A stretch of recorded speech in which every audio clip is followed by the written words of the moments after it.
खुद बोले कि सहूर नहीं क्यों हमरा के तंगे ना कर सकता। अब ओकरा के हम का कर सकते नहीं।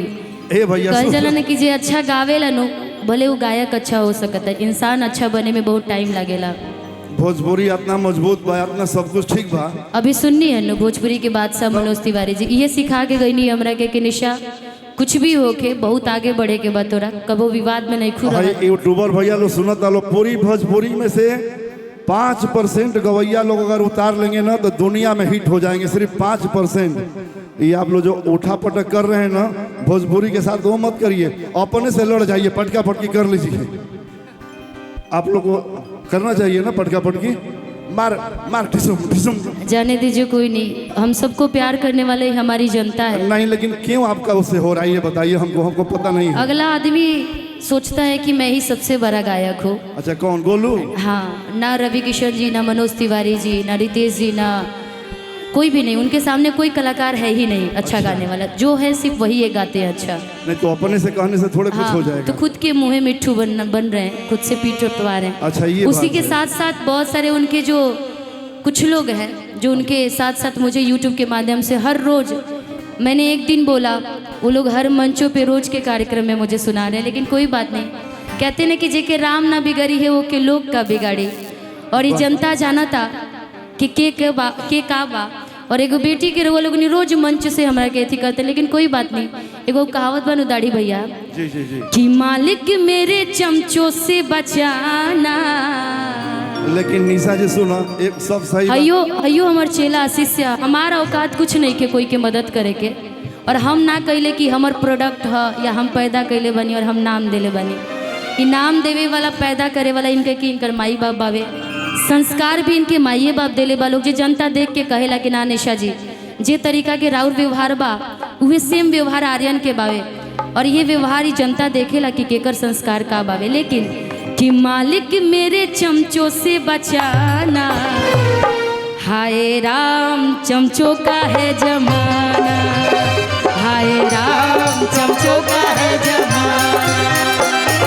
मालिक मेरे चमचों से बचाना, मालिक मेरे चमचों से बचाना, हाय राम चमचों का है जमाना, हाय राम चमचों का है जमाना।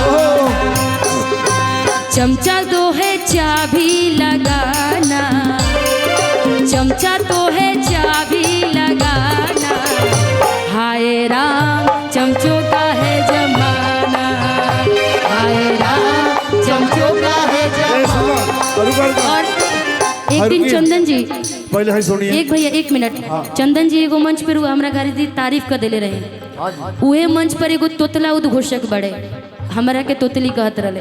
अच्छा जेकर ना खुद मुंह के ठीक ना बोले के ठीक, और कुछ बोलती लेकिन ना बोले, हम सब लोग कहेला। देखिए निशा जी, लेकिन रउआ तो एगो बेटी के सम्मान कईनी मंच पे।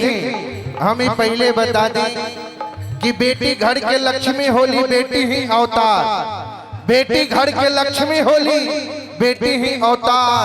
आज जब बेटी अपन रूप धर देली तब बन जाली झांसी के रानी के अवतार। तो देखिए भोजपुरी में अरे बहुत लोग कुछ कहेला, बहुत लोग कुछ सुनेला।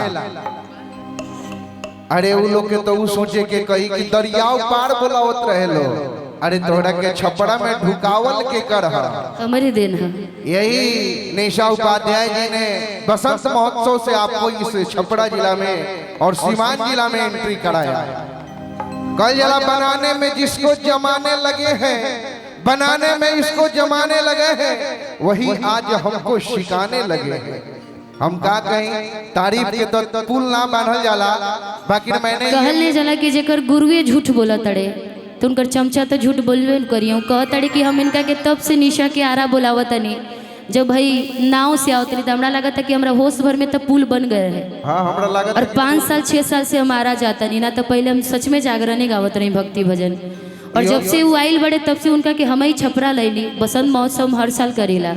और उनका कि हम ही कहनी कि बोली भाई जौना कारण एगो और एंकर बड़े बिक्की तिवारी वहाँ के गनी की का निशा जी रुआ 10 गो बाउंसर साथ में लेके चला तनी, एगो एंकर साथ में लेके चली तो रुआ बेनिफिट हुई। तो रोवो तो इन्हें चल जाता नहीं, तो पार हो जाता नहीं। छपरे जिला के लोग बा।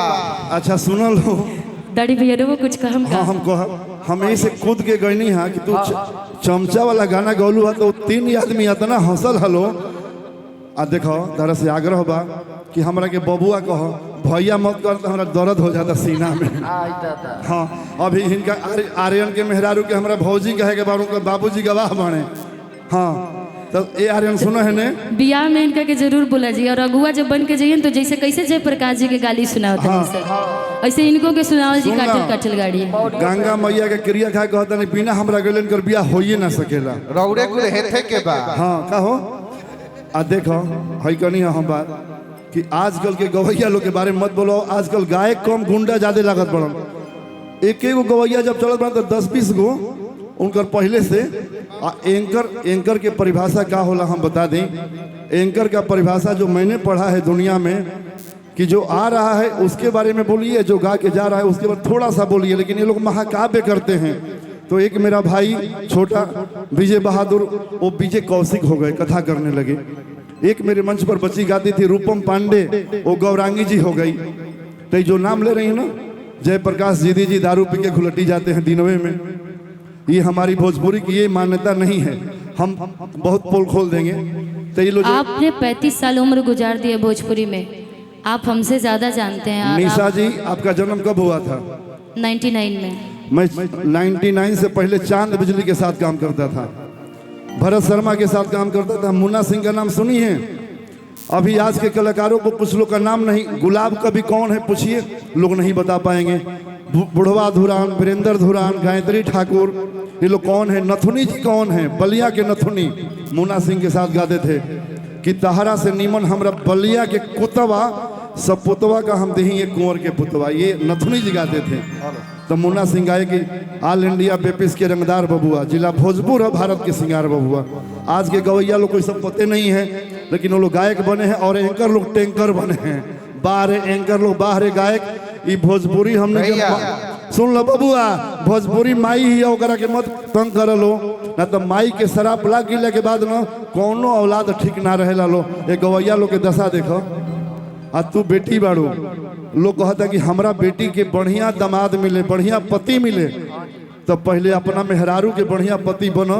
केहू केहू के बेटी ही है ना, तो बेटी के सम्मान करे के चाहिए, चाहे निशा होखस चाहे केहू के बेटी। तो तू केहू के बेटी बाड़ू भैया। बोलो थामे वाली मैया की आओ भैया। बस आओ तनिका आओ। इसी पर एगो गाना भैया हमारा याद आइल है। बहुत पहले हम गईले रहे, तो जो लोग कला के संस्कृति